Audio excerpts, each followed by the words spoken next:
এক রাস্তা 5 বছরে একবার বানাইলেই চলে, সেই রাস্তা বছরে 3 বার ভাঙবে আর 3 বার বানাবে। দেখেন, এটা ব্যবস্থাই, এটা সিস্টেমই, এটা এই রাজনীতির সিস্টেমই এটা। কারণ এক একটা দল লক্ষ লক্ষ বেকার যুবক লালন পালন করে। দেখেন, এমন কোন রাজনীতিবিদ আছে কিনা আপনাদের দেশে যে রাজনীতিবিদ রাজনীতি করে অথচ 200-500 ছেলে পেলে পালে না?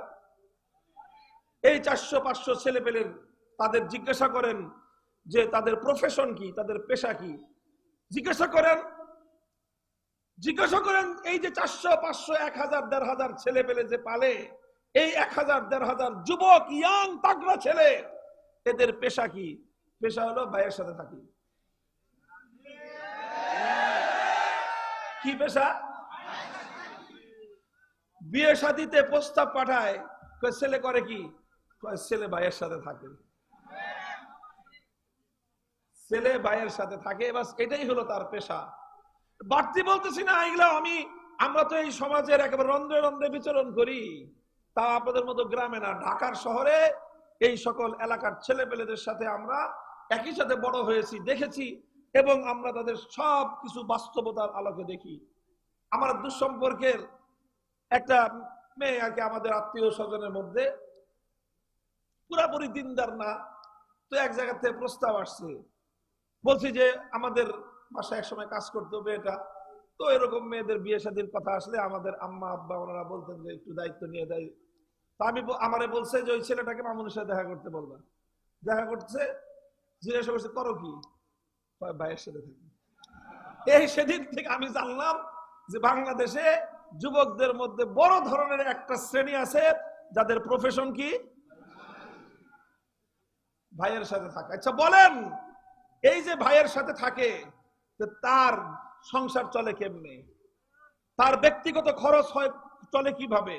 সব ভাই যোগায়। নিজের পকেটের পয়সা দিয়ে নিজের সংসার চলবে, সেখান থেকে কিছু পয়সা খরচ করে রাজনীতি করবা, জনগণের কল্যাণ করবা, এটা হলো কল্যাণের রাজনীতি। বলতেছিলাম, এই জন্য বলি যে এই যে প্রচলিত রাজনীতি, এই রাজনীতি কি শিখায়? যে ক্ষমতা পাওয়া মানে হলো ভোগের সুযোগ পাইছি, ক্ষমতায় আসছি মানে হলো এখন আমরা খাবো, এখন আর অন্য কেউ খাইতে পারবে না, নৌকার ঘাট আমরা খাবো, টেম্পুর স্ট্যান্ড আমরা খাবো, বাস স্ট্যান্ডের চাঁদা আমরা খাবো, ফুটপাতের চাঁদা আমরা খাবো। যারা ক্ষমতায় থাকবে এগুলো সব তার বাপদাদার অধিকার। ভাই, এই জাহিলিয়াতকে পরিবর্তন করতে হবে। সমাজে এমন এক রাজনীতির ধারা বাস্তবায়ন করতে হবে যে রাজনীতি হবে ত্যাগের রাজনীতি, ভোগের রাজনীতি নয়, দেওয়ার রাজনীতি, নেওয়ার রাজনীতি নয়, জনগণের অধিকার আদায় করবার রাজনীতি, জনগণ থেকে লুটপাট করার রাজনীতি নয়।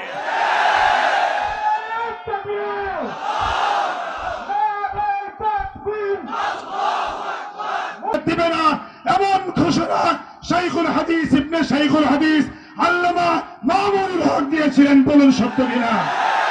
তার বিনিময়ে কি হলো? হুজুরকে অন্ধকার কারাপোস্টে আয়না ঘরে রাখা হলো, নির্যাতন করা হলো।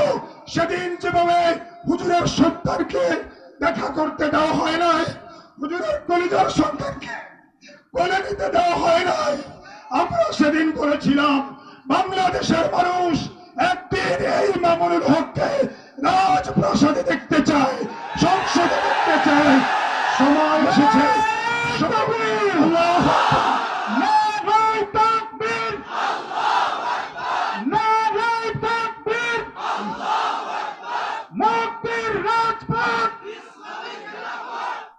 যেই হাতে ডান্ডা বেড়েছিল সেই হাতে মানুষের মুক্তির পতাকা এখন সারা বাংলাদেশের তারুণ্যের আইকন, মুক্তি সংগ্রামের চেতনা, ভাবি বাংলাদেশের রাজপ্রাসাদের সুপারস্টার সংসদ নেতা আল্লামা মামুনুল হক আমাদের এই ফাউন্ডেশনে আসার কারণে, এই গ্রামে আসার কারণে আমরা কৃতজ্ঞতা জানাচ্ছি। আমাদের পরিবারের পক্ষ থেকে, আমার আব্বাজান মরহুমের পক্ষ থেকে, আমরা আমাদের খেলাফত মজলিসের পক্ষ থেকে, যারা এখানে সকলে আছেন, যারা কষ্ট করেছেন এই মাঠ নির্মাণে, এই ডেকোরেশনে, সাউন্ড সিস্টেমে, খেদমতে, এবং মেহমানদারিতে ওলামায়ে কেরাম সকলের পক্ষ থেকে, সর্বোপরি সারা বাংলাদেশের মুক্তিকামী মানুষের পক্ষ থেকে আমি হুজুরকে অভিনন্দন জানাচ্ছি। আল্লাহ রাব্বুল আলামিন দীর্ঘ হায়াত দেখ হুজুরকে, আমরা যেন জাতি হিসেবে মুক্তি পাই, বড় সিংহের মতো বাঁচতে চাই, সকলে বলে আমিন। এই পর্যায়ে সংক্ষিপ্ত বক্তব্য প্রদান করবেন যার আহ্বানে আপনারা এখানে এসেছেন, মুফতি ইমদাদ বিন সাইনুদ্দিন, সাবেক যুব মজলিস সভাপতি, ফরিদপুর জেলা শাখা।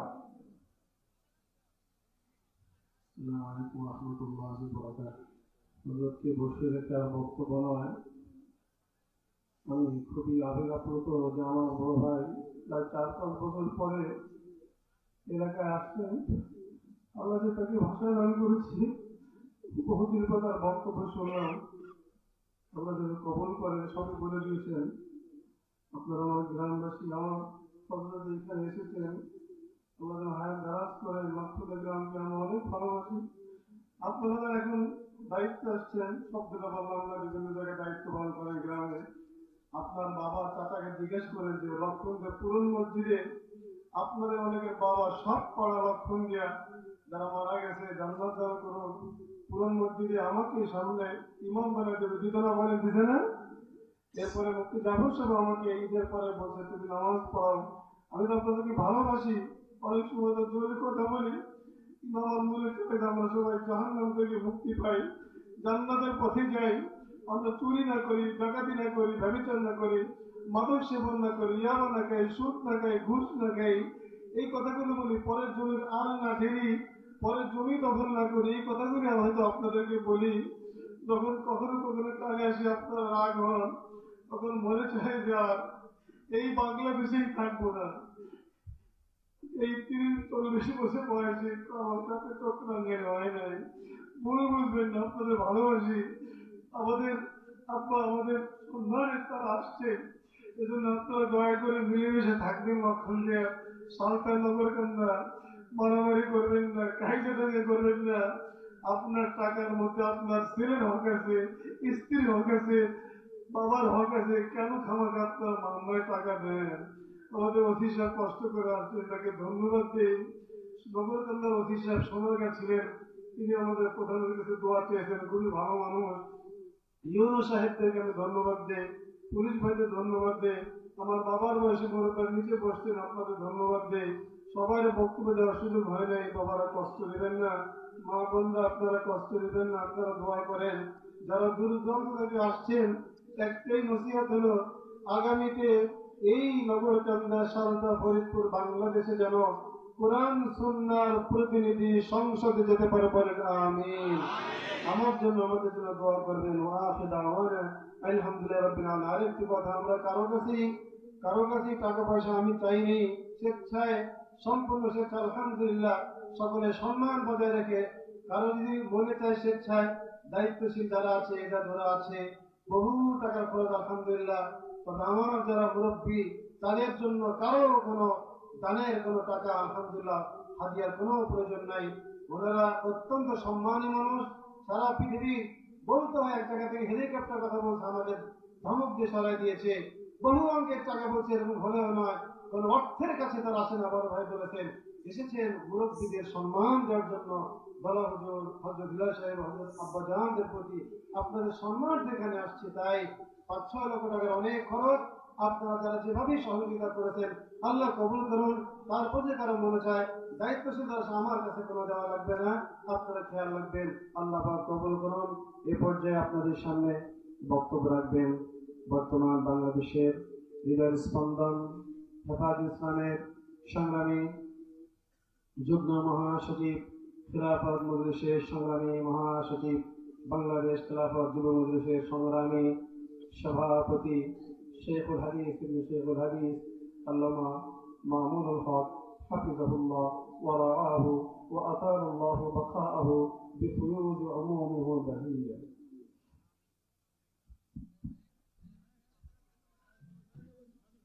আসসালামু আলাইকুম ওয়া রাহমাতুল্লাহ। ইন্নাল হামদালিল্লাহ نحمده ونستعينه ونستغفره ونؤمن به ونتوكل عليه ونشهد أن لا إله إلا الله وحده لا شريك له ونشهد أن سيدنا وسندنا وحبيبنا وطبيب قلوبنا ومولانا محمد الذي أرسله الله إلى كافة الناس بشيرا ونذيرا وداعيا إلى الله بإذنه وسراجا منيرا أما بعد فأعوذ بالله من الشيطان الرجيم بسم الله الرحمن الرحيم الذين إن مكناهم في الأرض أقاموا الصلاة وآتوا الزكاة وأمروا بالمعروف ونهوا عن المنكر ولله عاقبة الأمور بارك الله لنا ولكم في القرآن العظيم ونفعنا وإياكم بالآيات والذكر الحكيم اللهم صل على محمد وعلى آل محمد كما صليت على إبراهيم وعلى آل إبراهيم إنك حميد مجيد اللهم بارك على محمد وعلى آل محمد كما باركت على إبراهيم وعلى آل إبراهيم إنك حميد مجيد مرحوم حضرت مولانا সাইন উদ্দিন রহমতুল্লাহ আলাইহির স্মরণে আয়োজিত সাইন উদ্দিন ফাউন্ডেশনের উদ্যোগে আজিম উসান ইসলামী মহাসম্মেলনে উপস্থিত সভাপতি দেশের বরেণ্য উলামায়ে কেরাম, আমাদের বাংলাদেশের অন্যতম একজন বর্ষিয়ান মুরব্বী আলেমে দ্বীন, আপনাদের এই এলাকার সর্বজনমান্য শাইখুল হাদিস হযরত মাওলানা হিলাল উদ্দিন হাফিজাহুল্লাহ, অন্যান্য বুজুর্গানে দ্বীন, বয়োজ্যেষ্ঠ আমার মুরব্বী সাহেবান, সমবেত ইসলাম প্রিয়, কোরআন প্রেমিক, নবী প্রেমিক, তাওহীদি মুসলমান ভাই ও বন্ধুগণ, দীর্ঘ সময় ধরে আপনারা বাংলাদেশের অনেক বরেণ্য শীর্ষস্থানীয় উলামায়ে কেরামের কাছ থেকে মূল্যবান আলোচনা শুনেছেন। বিশেষ করে আপনাদের এই এলাকার কৃতি সন্তান, আপনাদের এলাকার গৌরব মরহুম হযরত মাওলানা সাইন উদ্দিন সাহেব রাহিমাহুল্লাহর জীবন সম্পর্কে, তার বিভিন্ন বৈশিষ্ট্য সম্পর্কে, তার জীবন সৌন্দর্য সম্পর্কে, আখলাক সম্পর্কে অনেক কথা প্রত্যেকেই যার যার স্মৃতি থেকে বলেছেন। হযরত সাইন উদ্দিন রহমতুল্লাহ আলাইহির সাথে আমার খুব দীর্ঘ সময়ের কোনো অন্তরঙ্গ স্মৃতি নাই। হুজুর তো গহরডাঙ্গা মাদ্রাসায় থাকতেন, আর গহরডাঙ্গা মাদ্রাসায় কখনো কখনো বার্ষিক মাহফিল উপলক্ষে আমাদের যাওয়া হয়েছে। তো সেই মাহফিলে হুজুরের সঙ্গে দেখা হয়েছে, সেই স্মৃতি আমার মনে আছে। কিন্তু মাহফিলের সময় তো ব্যস্ততা থাকে, তখন তো কারো সঙ্গে একান্তে ঘনিষ্ঠভাবে দীর্ঘ সোহবত উঠানোর কোনো সুযোগ থাকে না। হুজুরের চেহারা সুরতের স্মৃতি আমার এখনো চোখে স্পষ্ট ভাসমান আছে। অত্যন্ত নেক সুরত, দেখলেই, যাদেরকে দেখলেই আল্লাযীনা ইযা রাউ যুকিরাল্লাহ, তিনি ওই সমস্ত নিবৃতচারী বুজুর্গদের মধ্যে একজন ছিলেন, যাদেরকে দেখলেই মনে হতো যে তাদের হৃদয় আল্লাহর দিকে ধাবিত, যাদেরকে দেখলে আল্লাহর স্মরণ হয়, তিনি সেরকম একজন নিবৃতচারী আল্লাহওয়ালা বুজুর্গ ছিলেন। হযরত শামসুল হক ফরিদপুরি রহমতুল্লাহ আলাই বাংলাদেশে অন্যতম একজন ব্যক্তি, যিনি মানুষ চিনতেন, এক একজন এক একটা জিনিস চিনে, খাঁটি মানুষ তিনি চিনতেন। শামসুল হক ফরিদপুরি রহমতুল্লাহ আলাইহি। তো হযরত ফরিদপুরি রহমতুল্লাহ আলাইহির চোখে যিনি ধরা পড়েছেন, তাকে যিনি বাছাই করেছেন, এ থেকেই বোঝা যায় যে হযরত মরহুম সাইনুদ্দিন রহমতুল্লাহ আলাইহি তার মধ্যে কি সৌন্দর্য ছিল, কি অনন্য বৈশিষ্ট্য ছিল, যা শামসুল হক ফরিদপুরি রহমতুল্লাহ আলাইহির মতো মানুষকে আকৃষ্ট করেছিল। এবং তিনি আজীবন শামসুল হক ফরিদপুরি রহমতুল্লাহ আলাইহির প্রতিষ্ঠান গহরডাঙ্গা মাদ্রাসায় খেদমত করেছেন, শিক্ষকতা করেছেন এবং জীবনের অন্তিম শয়ানেও তিনি সেখানে শায়িত হয়েছেন। আল্লাহ পাক রব্বুল আলামিন ওনার কবরকে জান্নাতের বাগান বানিয়ে দেন। ওনার সন্তানরা সকলেই প্রায় যোগ্য। মাওলানা ইমদাদুল্লাহ আমার একান্ত স্নেহভাজন ছাত্র। সে আমাকে অনেক বেশি মহব্বত করে, এত বেশি মহব্বত করে যে অনেক সময় বিরক্তি লাগে যে একটা মানুষ এত মহব্বত করে কেন। যাই হোক, আমি এগুলা খুব বেশি এটা প্রকাশ করতে পারি না। আমার মনের মধ্যে যাদের প্রতি মহব্বত থাকে সেটা মনের মধ্যেই থাকে, খুব একটা বেশি প্রকাশ করি না। আমি মাওলানা ইমদাদুল্লাহকে আমি এই জন্য মহব্বত করি যে সে সেই ছাত্র জীবন থেকে এখনো পর্যন্ত ধারাবাহিকভাবে আমার শুধু মহব্বত না, আমাকে অনুসরণ করে, দ্বীনের কাজের ক্ষেত্রে আমার সহযোগিতা করে। আমি আপনাদের কাছে দোয়া চাই, আপনাদের এই মাটির কৃতি সন্তান মাওলানা ইমদাদুল্লাহ এবং তার অন্যান্য সকল ভাইদেরকে যেন আল্লাহ পাক তার দ্বীনের খেদমতের জন্য কবুল করেন। তারা তাদের মরহুম পিতাকে অনুসরণ করার জন্য, তার সাদাকাতে জারিয়াকে জারি রাখার জন্য যে ফাউন্ডেশন গড়ে তুলেছে, এটা যেন এই এলাকার মানুষের উপকারে, দ্বীনের কল্যাণে বলিষ্ঠ এবং প্রয়োজনীয় ভূমিকা যেন রাখতে পারে, সেই জন্য আমি আপনাদের কাছে দোয়া চাই। আপনারা সহযোগিতাও করবেন, দোয়াও করবেন ইনশাআল্লাহ। এর আগেও আমার আপনাদের এখানে আসা হয়েছে, দীর্ঘ সময়, অনেক দিন পর্যন্ত আমি তো জনবিচ্ছিন্ন ছিলাম, 3 বছরের বেশি সময় কারাগারে বন্দী ছিলাম। এরপরে মুক্তি পেয়েছি, আজ প্রায় 7 মাস চলতেছে।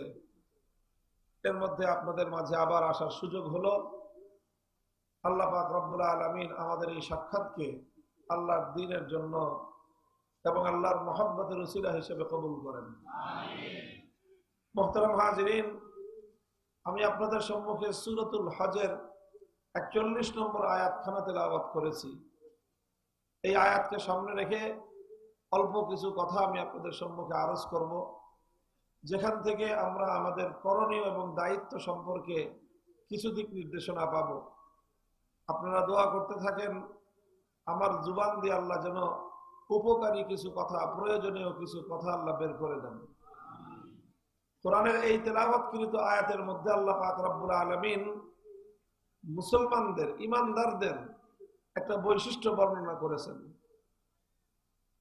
আল্লাহ বলেছেন, আল্লাযীনা ইম্মাক্কান্নাহুম ফিল আরদি আকামুস সালাতা ওয়া আতাবুজ যাকাতা ওয়া আমারু বিল মা'রুফি ওয়া নাহাউ আনিল মুনকার ওয়ালিল্লাহি আকিবাতুল উমুর। আল্লাহ বলেছেন যে পাক্কা ঈমানদার, আল্লাহর নিকট গ্রহণযোগ্য ঈমানদার, ওই সকল মুসলমান মুমিন, আল্লাহ যাদেরকে, আল্লাহ বলতেছেন আমি যদি তাদেরকে এই পৃথিবীতে ক্ষমতা দান করি, তারা যদি ক্ষমতা পায় তাহলে তারা কি করবে? আল্লাহর ঈমানদার বান্দা, মুমিন বান্দা, আল্লাহর পছন্দনীয় বান্দা কারা? তাদেরকে আল্লাহ ক্ষমতা দিলে ক্ষমতা ব্যবহার করে তারা কি করবে? আল্লাহ তার পরিচয় দিয়েছেন। এই পরিচয়ের আলোকে আপনারা নির্ধারণ করবেন, নির্বাচন করবেন যে ক্ষমতা পাওয়ার পর এটা একটা পরীক্ষা করার পদ্ধতি যে কারা আল্লাহর প্রিয়, এবং কারা আল্লাহর উপর আস্থাশীল মানুষ। আল্লাহ বলেছেন যে আমি তাদেরকে যদি ক্ষমতা দেই, জমিনের কর্তৃত্ব যদি আমি তাদেরকে দেই, তাহলে তারা কি করবে? বিশেষভাবে আল্লাহ পাক 4টা কাজের কথা উল্লেখ করেছেন। 1 নম্বর, আকামুস সালাহ। ক্ষমতা পেলে তারা ক্ষমতা প্রয়োগ করে সর্বপ্রথম আল্লাহর জমিনে তারা নামাজ কায়েম করবে। 2 নম্বর কাজ, আতাউজ যাকাত, যে তারা যাকাত ব্যবস্থাপনা প্রতিষ্ঠিত করবে। তারা নিজেরাও যাকাত দিবে এবং যাকাত বাস্তবায়ন করবার উদ্যোগ তারা গ্রহণ করবে। 2 নম্বর কাজ। 3 নম্বর, আমারু বিল মারুফ, যে তারা মানুষকে সৎ কাজের আদেশ দিবে। 4 নম্বর কাজ হলো ওয়ানাহাউ আনিল মুনকার, তারা অন্যায় অসৎ কাজ থেকে মানুষকে নিষেধ করবে। যারা ইমানদার বান্দা তারা ক্ষমতা পেলে সর্বপ্রথম এই 4টা কাজ করবে। মৌলিক এটা হলো মুসলমানদের রাষ্ট্র ক্ষমতা ব্যবহার করার মূলনীতি। যারা রাষ্ট্র ক্ষমতা পাওয়ার পর, কর্তৃত্ব পাওয়ার পর, ক্ষমতা পাওয়ার পর এই কাজগুলো করবে, বুঝতে হবে যে তাদের রাজনীতি এটা আল্লাহর সন্তুষ্টির পথের রাজনীতি। আর যারা ক্ষমতা পাওয়ার পরেও সমাজে নামাজ কায়েম করবার উদ্যোগ নিবে না, যাকাত আদায় করবার, যাকাত বাস্তবায়ন করবার উদ্যোগ নিবে না, মানুষকে সৎ কাজের আদেশ দিবে না, অন্যায় এবং অসৎ কাজ থেকে, শরীয়ত বিরোধী কাজ থেকে মানুষকে নিষেধ করবে না, বাধা দিবে না, বুঝতে হবে তাদের রাজনীতি আল্লাহর জন্য নয়, বরং তাদের রাজনীতি হলো নিজের স্বার্থ উদ্ধার করবার হাতিয়ার। মুহতারাম হাজিরিন, আমাদের সমাজে মানুষের মধ্যে একটা ভুল ধারণা আছে। ভুল ধারণাটা কি? যে নামাজ পড়া, রোজা রাখা এগুলো যার যার ব্যক্তিগত ব্যাপার, এগুলো নিয়ে কাউকে বাধ্য করা যায় না। নামাজ পড়ার জন্য কাউকে চাপ প্রয়োগ করা যায় না, রোজা রাখার জন্য কাউকে চাপ প্রয়োগ করা যায় না, ধর্ম পালন করার জন্য কাউকে বাধ্য করা যায় না। এইরকম একটা ধারণা আমাদের সমাজে আছে। কথা বলেন ঠিক না বেঠিক?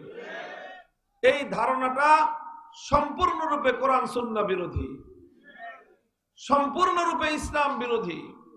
আল্লাহ বলতেছেন যে ইমানদার যারা, তারা যদি ক্ষমতা পায় তাহলে ক্ষমতা দিয়ে তারা কি করবে? ক্ষমতা পেলে ক্ষমতা দিয়ে তারা করবেটা কি? ক্ষমতা দিয়ে তারা শুধুমাত্র জনগণের রাস্তাঘাট আর ব্রিজ কালভার্ট বানায় দিবে? ক্ষমতা দিয়ে তারা কি করবে?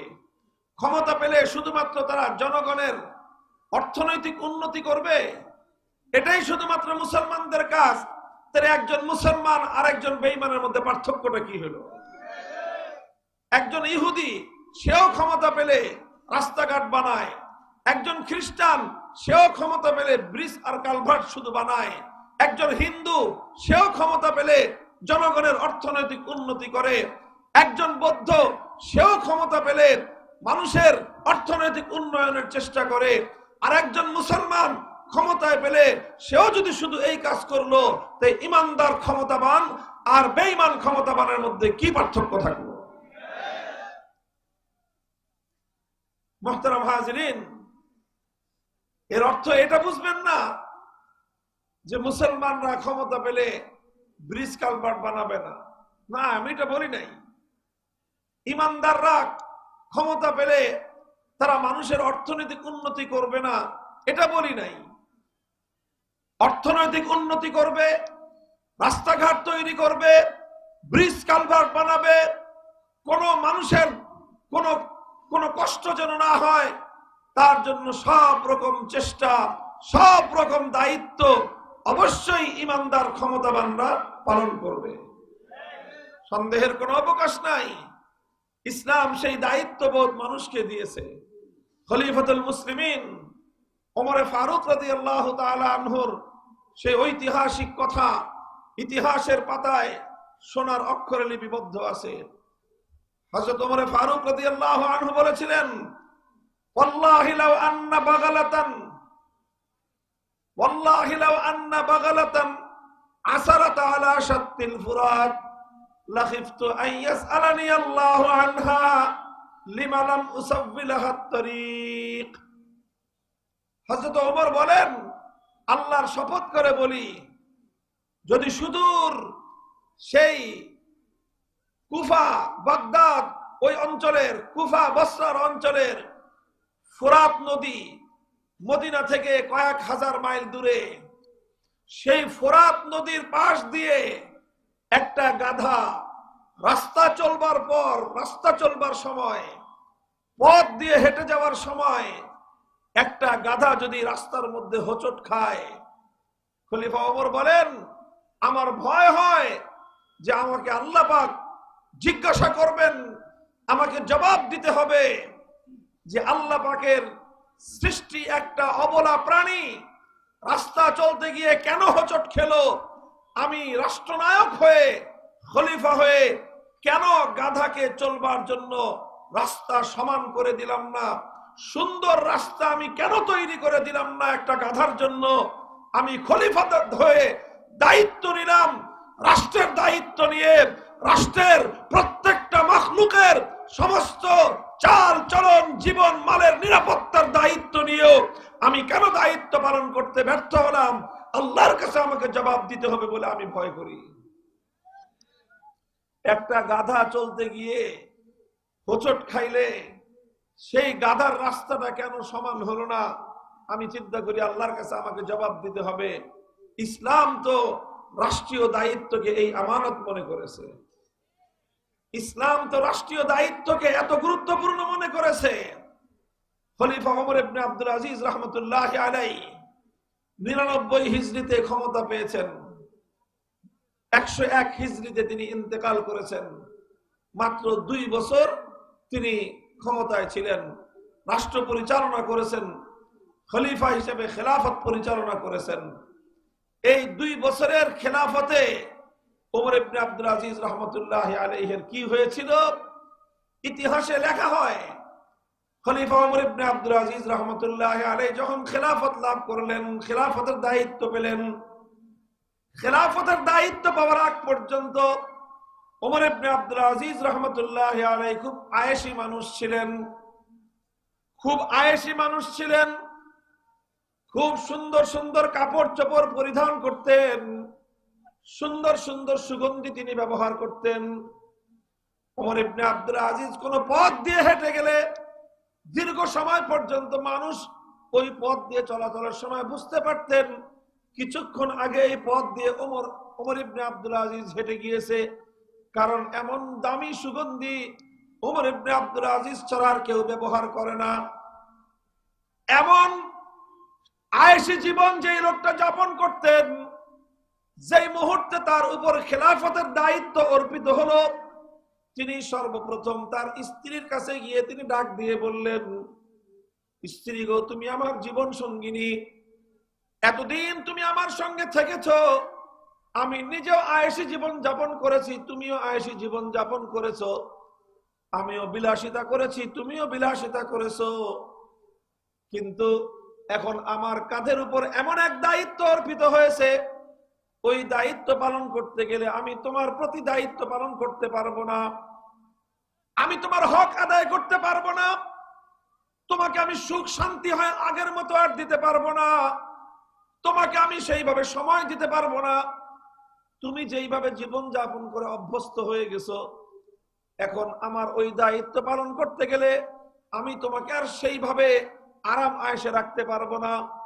এই জন্য আমি তোমাকে অধিকার দিচ্ছি, ইচ্ছা করলে তুমি আমার সঙ্গে থাকতে পারো, কিন্তু আমার সঙ্গে থাকলে তোমার বড় কষ্ট হবে, আমার সঙ্গে থাকলে তুমি আমাকে পাবা না, জনগণের খেদমতে আমাকে সময় ব্যয় করতে হবে, তুমি আমার কাছ থেকে কোনো তেমন আরাম আয়েশ পাবা না, কারণ জনগণের অধিকার আদায় করতে গিয়ে আমার পক্ষে আর আরাম আয়েশ করা সম্ভব হবে না। এই জন্য আমি তোমাকে অধিকার দিচ্ছি, সুযোগ দিচ্ছি, এখতিয়ার দিচ্ছি। ইচ্ছা করলে তুমি আমার কাছে থাকতে পারো, কিন্তু কষ্ট করতে হবে। আর যদি কষ্ট করতে তুমি সম্মত না হও, তাহলে তুমি চাইলে আমি তোমাকে মুক্ত করে দিতে পারি। যেমন স্বামী তেমন স্ত্রী ছিলেন। তিনি বললেন যে খলিফা, এতদিন পর্যন্ত আমি আপনার সুদিনে আপনার পাশে ছিলাম, আপনার সঙ্গে আমি আয়েশ করেছি, আরাম করেছি। এখন আপনার উপরে রাষ্ট্রের দায়িত্বের বোঝা চেপেছে, আপনি আর আরাম করবেন না বলতেছেন। আমি আমার জীবন আপনার মতোই পরিচালনা করব। আমি আমার সমস্ত অধিকার থেকে আপনাকে মুক্ত করে দিলাম। আপনি আপনার জীবনটা এবার জনগণের কল্যাণে উৎসর্গ করে দেন। আমার কোন অধিকারের জন্য আমি আপনাকে আর জবাবদিহিতার কাঠ গড়ায় দাঁড় করাবো না। এই ছিল তাদের রাষ্ট্র ক্ষমতা পাওয়ার পর প্রথম উদ্যোগ। রাষ্ট্র ক্ষমতা পাওয়ার পর যে এই কথা বলেন নাই যে এখন আমাদের আরামের দিন আসছে, এ কথা বলেন নাই যে এখন আমাদের সুখের দিন আসছে, এ কথা বলেন নাই যে আমি ক্ষমতা পেয়েছি, রাষ্ট্রনায়ক হয়েছি, এখন আর আমাদের দুঃখ থাকবে না, কষ্ট থাকবে না। না, বরং ক্ষমতা পাওয়ার পরে কি বলেছেন যে এতদিন আরাম করেছি, এখন আর আরাম করা যাবে না। এতদিন সুখে শান্তিতে জীবন কাটিয়েছি, এখন আর সুখ শান্তিতে করা যাবে না। এতদিন তোমাকে অধিকার দিয়েছি, আয়েশে রেখেছি, এখন আর তোমাকে আয়েশে রাখতে পারবো না।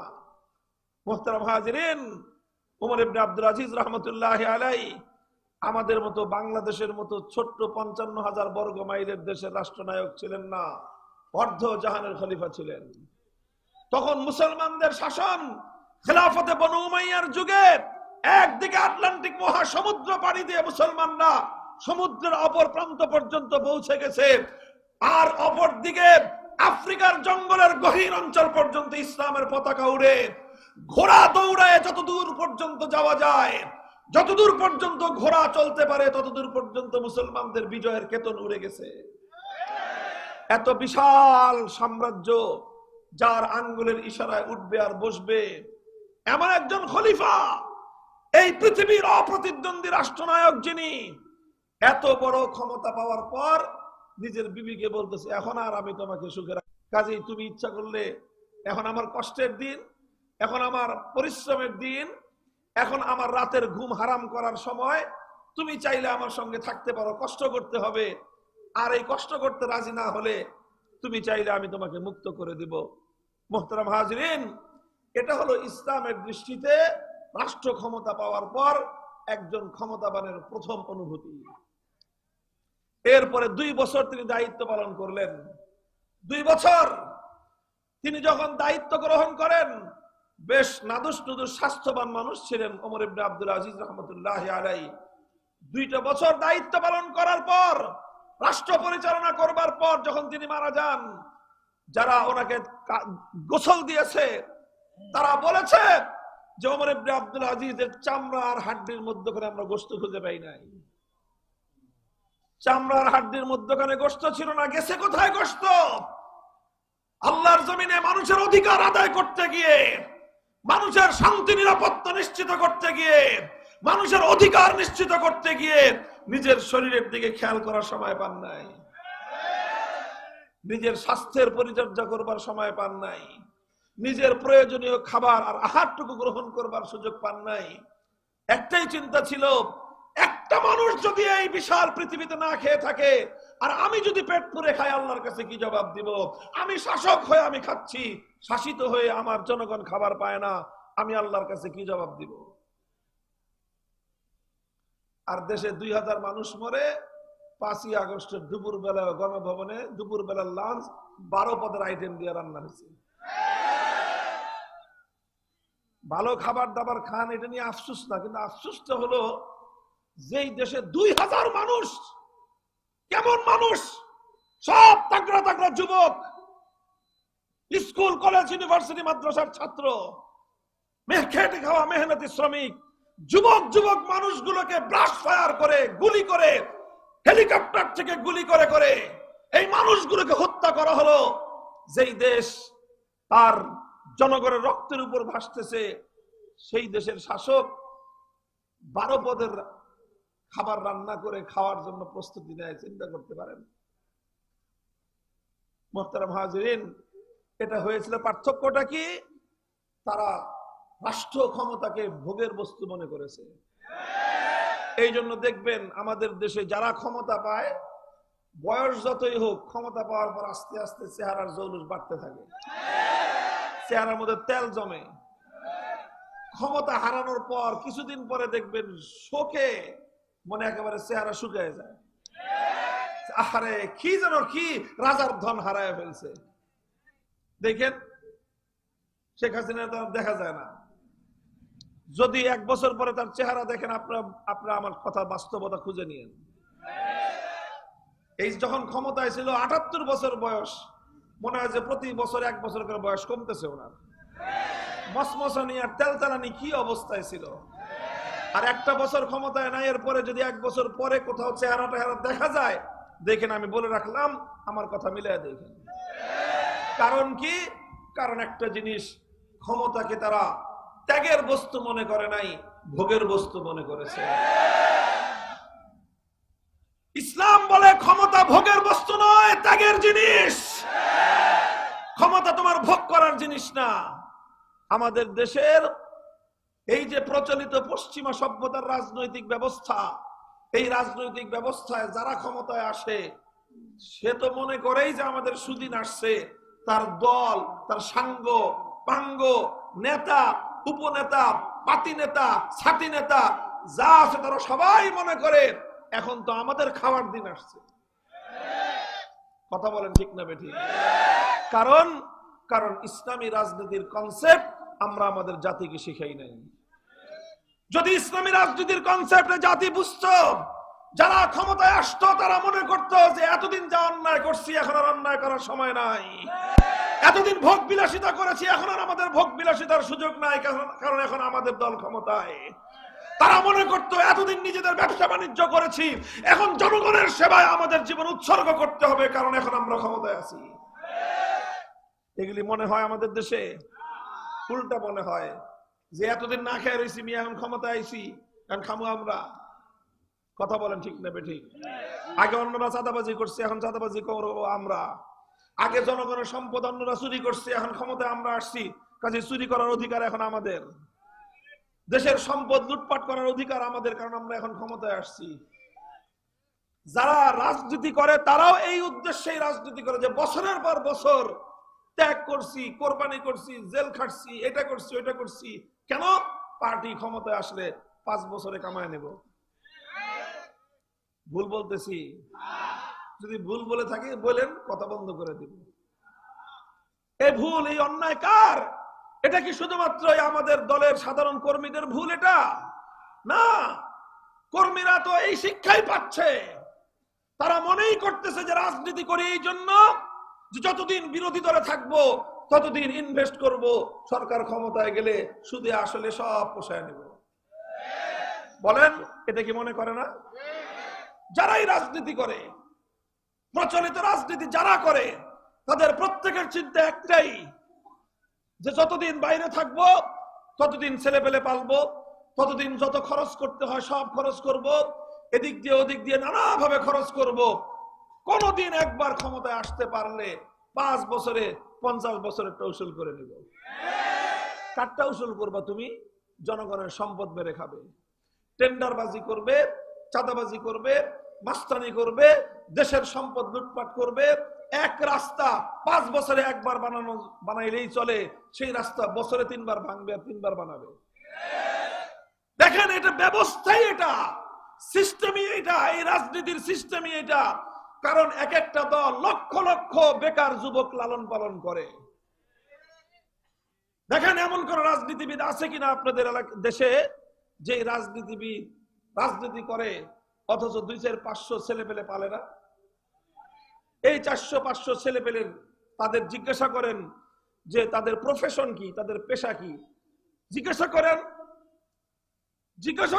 এই যে 400-500 1000-1500 ছেলে পেলে যে পালে, এই 1000-1500 যুবক, ইয়াং তাগড়া ছেলে, এদের পেশা কি? পেশা হলো ভাইয়ের সাথে থাকি। কি পেশা? বিয়ে শাদীতে প্রস্তাব পাঠায়, ছেলে করে কি? ছেলে ভাইয়ের সাথে থাকে। ছেলে ভাইয়ের সাথে থাকে, বাস এটাই হলো তার পেশা। বাড়তি বলতেছি না এগুলো আমরা তো এই সমাজের একেবারে রন্ধ্রে রন্ধ্রে বিচরণ করি, তা আপনাদের মতো গ্রামে না, ঢাকার শহরে এই সকল এলাকার ছেলে পেলেদের সাথে আমরা একই সাথে বড় হয়েছি, দেখেছি, এবং আমরা তাদের সব কিছু বাস্তবতার আলোকে দেখি। আমার দুঃসম্পর্কের একটা মেয়ে আর কি, আমাদের আত্মীয় স্বজনের মধ্যে, পুরাপুরি দিনদার না, তো এক জায়গা থেকে প্রস্তাব আসছে, বলছি যে আমাদের বাসায় এক সময় কাজ করতে হবে এটা, তো এরকম মেয়েদের বিয়ে শাদীর কথা আসলে আমাদের আম্মা আব্বা ওনারা বলতেন যে একটু দায়িত্ব নিয়ে দেয়। তো আমি আমারে বলছে যে ওই ছেলেটাকে মামুনের সাথে দেখা করতে বলবা। দেখা করছে, জিজ্ঞাসা করছে করো কি, ভাইয়ের সাথে থাকি। এই সেদিন থেকে আমি জানলাম যে বাংলাদেশে যুবকদের মধ্যে বড় ধরনের একটা শ্রেণী আছে যাদের প্রফেশন কি ভাইয়ের সাথে থাকা। আচ্ছা বলেন, এই যে ভাইয়ের সাথে থাকে তার সংসার চলে কেমনে, তার ব্যক্তিগত খরচ হয় চলে কিভাবে, সব ভাই যোগায়। এই ভাই টাকা পায় কোথায়? ভাই একটা সময় পর্যন্ত ইনভেস্ট করে, কি করে? ইনভেস্ট করে, ইনভেস্ট করতে থাকে করতে থাকে করতে থাকে, ক্ষমতায় আসলে সুদে আসলে সব একবারে উসুল করে নেয়। প্রচুর পরিমাণ যুবক ছেলে আছে প্রচলিত রাজনীতি যাদেরকে কোনো ভালো কাজে নিয়োগ করে না, চাকরি নাই, ব্যবসা বাণিজ্য করে না, কিচ্ছু করে না, ভাইয়ের সাথে চলে, মিছিল করে, মিটিং করে, সমাবেশ করে, রাজনীতি করে, এই হলো তার প্রফেশন। রাজনীতি করা আমি খারাপ বলি না, রাজনীতি অবশ্যই করতে হবে সমাজের কল্যাণ করতে হলে, কিন্তু রাজনীতি করবা তোমার সংসার চলবে কি দিয়ে বলো? ভাইয়ের সাথে থাকি, ভাইয়ের সাথে থাকা দিয়ে সংসার চলতে পারে না। নিজে ব্যবসা করবা, কিছু সময় রাজনীতি করবা, নিজে চাকরি করবা, কিছু সময় তুমি ব্যবসা তুমি রাজনীতি করবা, নিজের পকেটের পয়সা দিয়ে নিজের সংসার চলবে, সেখান থেকে কিছু পয়সা খরচ করে রাজনীতি করবা, জনগণের কল্যাণ করবা, এটা হলো কল্যাণের রাজনীতি। বলতেছিলাম এই জন্য বলি যে এই যে প্রচলিত রাজনীতি, এই রাজনীতি কি শিখায়? যে ক্ষমতা পাওয়া মানে হলো ভোগের সুযোগ পাইছি, ক্ষমতায় আসছি মানে হলো এখন আমরা খাবো, এখন আর অন্য কেউ খেতে পারবে না, নৌকার ঘাট আমরা খাবো, টেম্পুর স্ট্যান্ড আমরা খাবো, বাস স্ট্যান্ডের চাঁদা আমরা খাবো, ফুটপাতের চাঁদা আমরা খাবো। যারা ক্ষমতায় থাকবে এগুলো সব তার বাপদাদার অধিকার। ভাই, এই জাহিলিয়াতকে পরিবর্তন করতে হবে, সমাজে এমন এক রাজনীতির ধারা বাস্তবায়ন করতে হবে যে রাজনীতি হবে ত্যাগের রাজনীতি, ভোগের রাজনীতি নয়, দেওয়ার রাজনীতি, নেওয়ার রাজনীতি নয়, জনগণের অধিকার আদায় করবার রাজনীতি, জনগণ থেকে লুটপাট করার রাজনীতি নয়।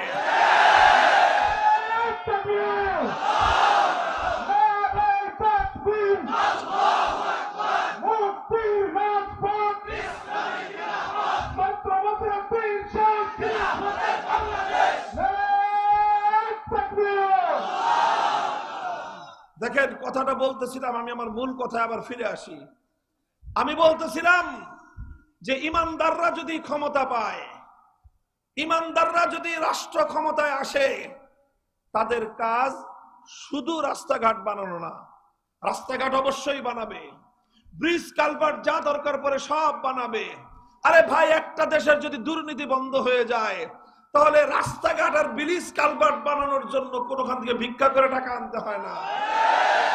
শুধু দুর্নীতিটা বন্ধ হয়ে গেলে প্রত্যেক বছর 14টা করে পদ্মা সেতু আমরা আমাদের দেশের পয়সা দিয়ে বানাতে পারবো। এগুলি বানানো যায় না শুধুমাত্র দুর্নীতির কারণে। দুর্নীতির পরিসংখ্যানে দেখা যায় এক বছরে বাংলাদেশে যেই পরিমাণ দুর্নীতি হয়, এক বছরের দুর্নীতির টাকা পয়সা যদি সংরক্ষণ করা যেত, এটাকে যদি হেফাজত করা যেত, বাংলাদেশের আভ্যন্তরীণ অর্থ দিয়ে প্রতি বছর 3 থেকে 4টা পদ্মা সেতু নির্মাণ করা যেত।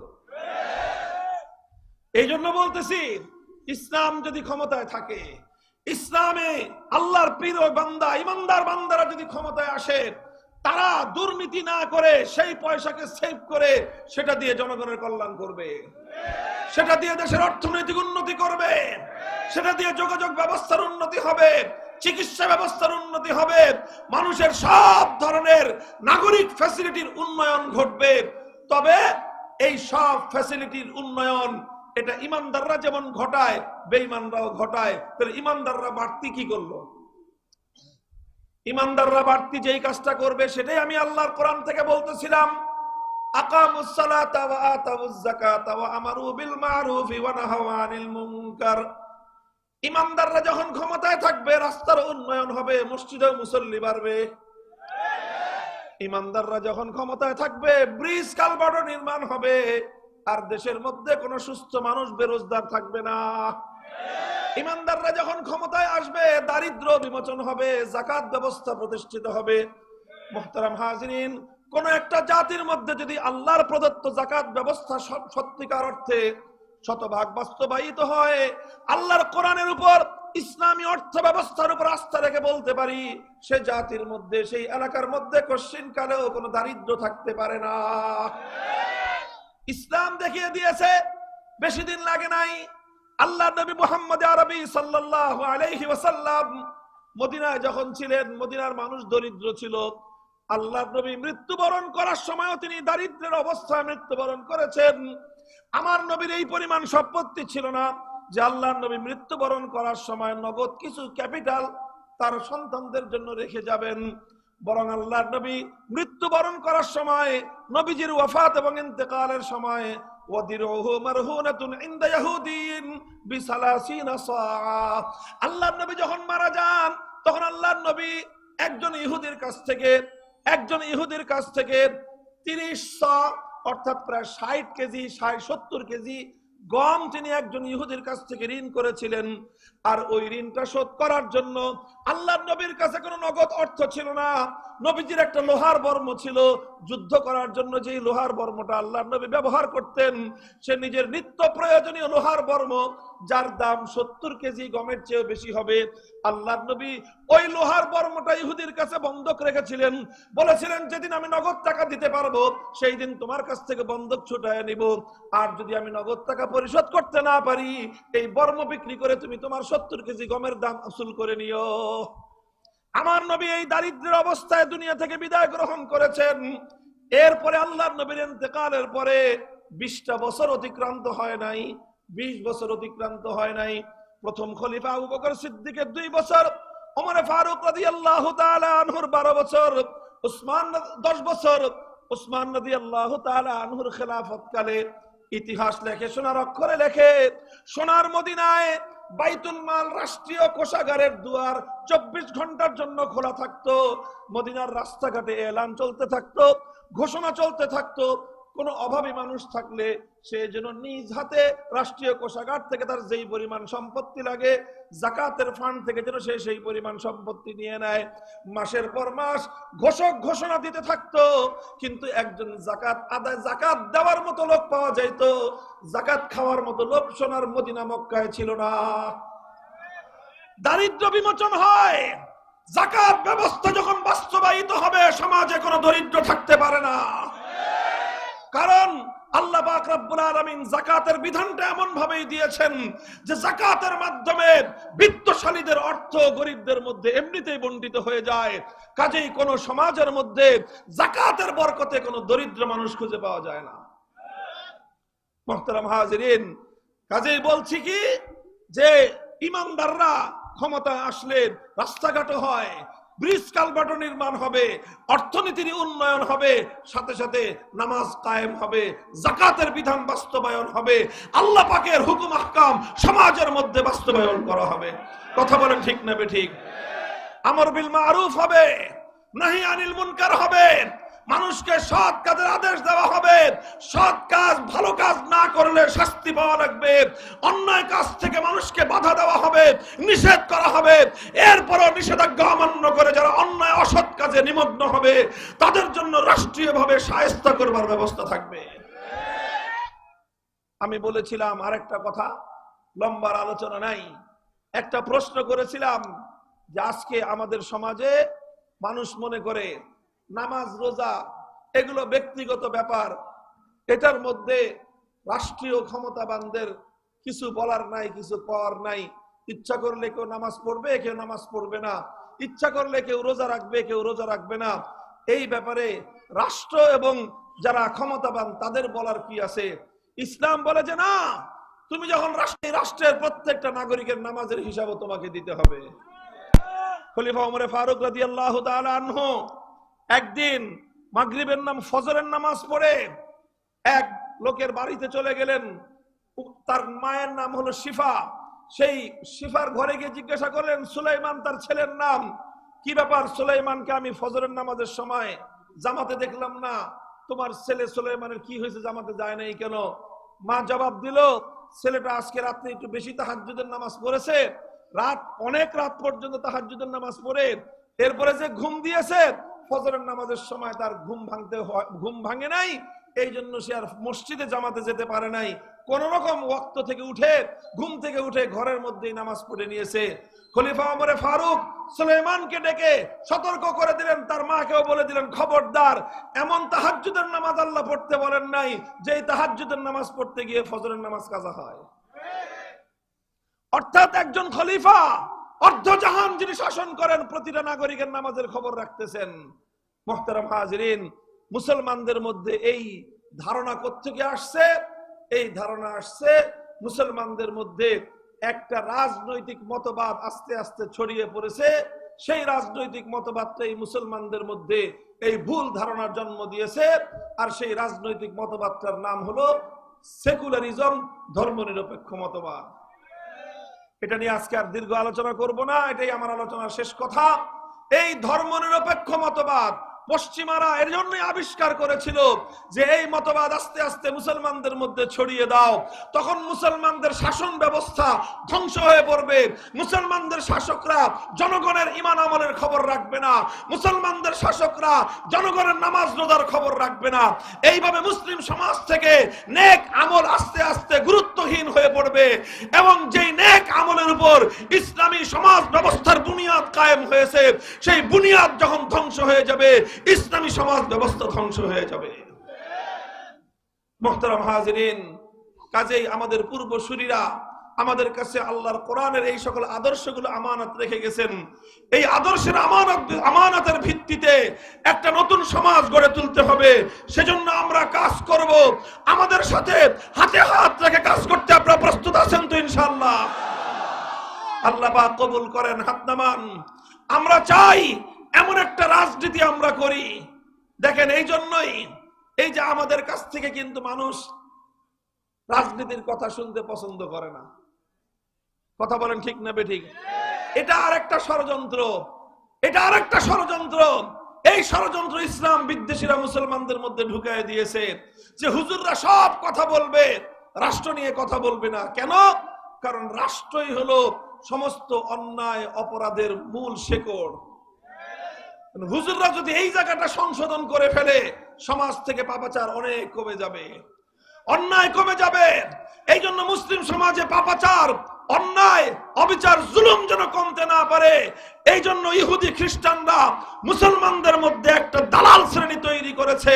আর সেই দালালরাই আলেমদের মুখে রাষ্ট্র এবং রাজনীতির কথা বরদাস্ত করতে পারে না।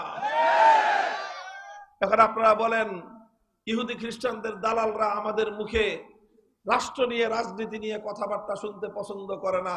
আর আল্লাহর কোরআন আমাদেরকে নির্দেশ দিয়েছে যে মানুষকে ইসলামী রাষ্ট্র ব্যবস্থা এবং রাজনীতি সম্পর্কে সচেতন করো। এখন আমরা দালালদের মন খুশি করব না আল্লাহর মন খুশি করব? বলেন। এই জন্য আমরা বলি, কথা বলবো, অন্য সব কথা সবাই বলবেন, সঙ্গে সঙ্গে ইসলামী রাষ্ট্র ব্যবস্থার কথা, ইসলামী রাজনীতির সৌন্দর্যের কথা, ইসলামী রাজনীতি বাস্তবায়ন হলে সমাজে কি কল্যাণ হবে, এই কথাগুলো জাতির সামনে তুলে ধরা, এটা আলেম সমাজের ঐতিহাসিক দায়িত্ব।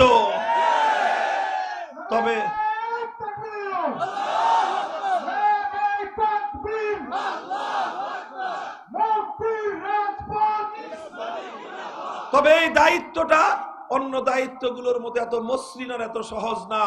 এই দায়িত্ব পালন করতে গেলে যাদের স্বার্থে আঘাত লাগবে, সেই সকল পুঁজিবাদী সেকুলার ক্ষমতাসীনরা এই সমস্ত আলেম ওলামাদের কণ্ঠরোধ করবার চেষ্টা করে। এটা ইতিহাস। তারাও চেষ্টা করবে, আমরাও চেষ্টা করব। ইনশাআল্লাহ চেষ্টা করতে করতে আমাদের যদি জীবন চলে যায় আমরা শাহাদাতের দ্বারা ধন্য হব, আর যদি আমরা বেঁচে থাকি আমরা বিজয় নিয়ে ঘরে ফিরব। নিস্তব্ধ হওয়ার সুযোগ নাই, নীরব হওয়ার সুযোগ নাই, এই পয়গাম এই দাওয়াতের কথা বন্ধ করবার সুযোগ নাই। আমি আপনাদের কাছ থেকে একটা ওয়াদা চাই। হাফিজ হুজুর রহমতুল্লাহ আলাইহির নাম আপনারা শুনেছেন, মনে আছে? হাফিজ হুজুর জীবনের শেষ সময়ে, এই যে হাফিজ হুজুর রহমতুল্লাহ আলাইহির খলিফা হায়াতে আছেন, হাফিজ হুজুর রহমতুল্লাহ আলাইহি জীবনের শেষ সময়ে রাজনীতি করেছিলেন, মনে আছে? হাফিজ হুজুর বলতেন, আমি যে রাজনীতি করি এই রাজনীতির নাম হলো তওবার রাজনীতি। কি রাজনীতি? মানুষ জিজ্ঞাসা করলো সাংবাদিকরা যে হুজুর তওবার রাজনীতিটা আবার কি জিনিস? এই কথা তো আগে কোনোদিন শুনি নাই। রাজনীতি কয় বলে কেউ ডিজিটাল রাজনীতি, কেউ বলে নতুন বাংলার রাজনীতি, কেউ বলে সবুজ বাংলার রাজনীতি, কেউ বলে গণতন্ত্রের রাজনীতি, কেউ বলে সমাজতন্ত্রের রাজনীতি, কেউ বলে মাওবাদী রাজনীতি, কেউ বলে লেনিনবাদী রাজনীতি। আপনি আবার নতুন এক রাজনীতির কথা বললেন, তওবার রাজনীতি, এটা কি জিনিস? হুজুর বললেন তওবার রাজনীতি মানে হলো এই, ইসলামের বিধান হলো মানুষ যেই পাপ যেইভাবে করে সেই পাপ থেকে তওবা সেইভাবে করতে হয়। যেই পাপ গোপনে করা হয় সেই পাপের তওবা কেমনে হবে? গোপনে হবে। যেই পাপ প্রকাশ্যে করা হয় সেই পাপের তওবা কেমনে হবে? প্রকাশ্যে হবে। তাহলে আমাদের এই সমাজে সবচেয়ে বেশি পাপ হয়েছে রাজনীতিতে। রাজনীতিতে পাপ হতে হতে দেশ জাতি সব ধ্বংস রসাতলে গেছে। কাজেই দেশ জাতিকে বাঁচাতে হলে গোটা জাতি তওবা করতে হবে। আর তওবা কিভাবে করতে হবে? খালি মসজিদে গিয়ে ওইভাবে আল্লাহর কাছে আস্তাগফিরুকা রাব্বি মিন কুল্লি যামবিন ওয়া আতুবু ইলাইহি এইভাবে শুধুমাত্র তওবার দোয়া পড়লে তওবা হবে না।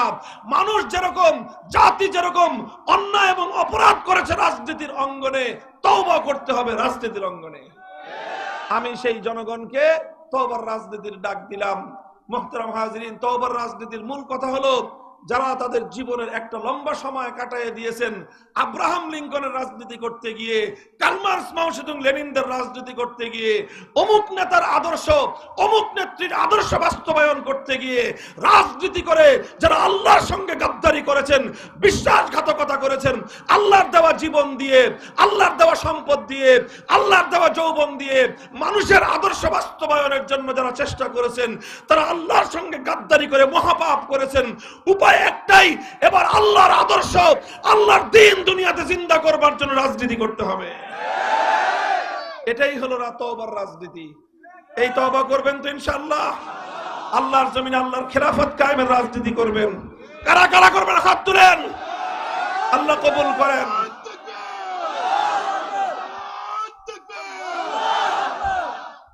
এই ইনশাআল্লাহ একটা সম্ভাবনা।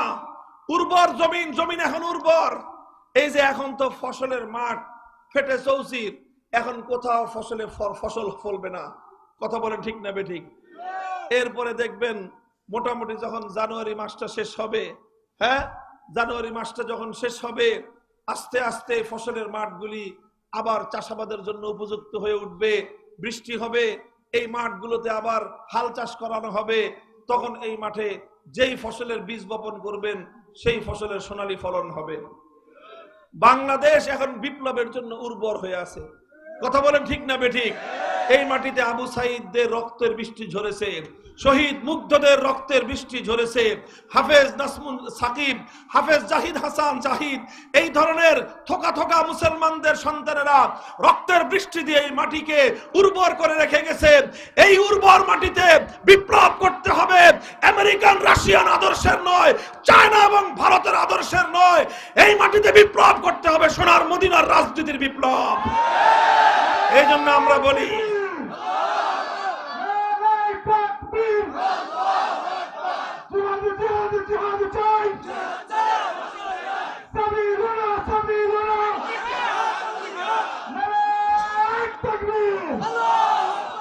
প্রস্তুত থাকবেন তো ইনশাআল্লাহ? আল্লাহ পাক কবুল করেন। ওয়াদা করেছেন তো আল্লাহর সাথে? ইনশাআল্লাহ আল্লাহ কবুল করেন। আল্লাহ পাক রব্বুল আলামিন আমাদের এই মাতৃভূমির প্রতি ইঞ্চি মাটিকে আল্লাহ পাক ইসলামের জন্য কবুল করেন। ইসলাম বিরোধী সকল তন্ত্র মন্ত্র এই জমিন থেকে উৎখাত হয়ে যাক। এমন একটা সোনালী দিন যেন আমরা আমাদের জীবদ্দশায় দেখতে পাই যে এই সমাজ পূর্ণাঙ্গভাবে আল্লাহর কোরআন অনুযায়ী চলছে। আল্লাহ আমাদের সকলকে সেই দিন দেখার তৌফিক দান করেন। ওয়া আখিরু দাওয়ানা আলহামদুলিল্লাহি রাব্বিল আলামিন।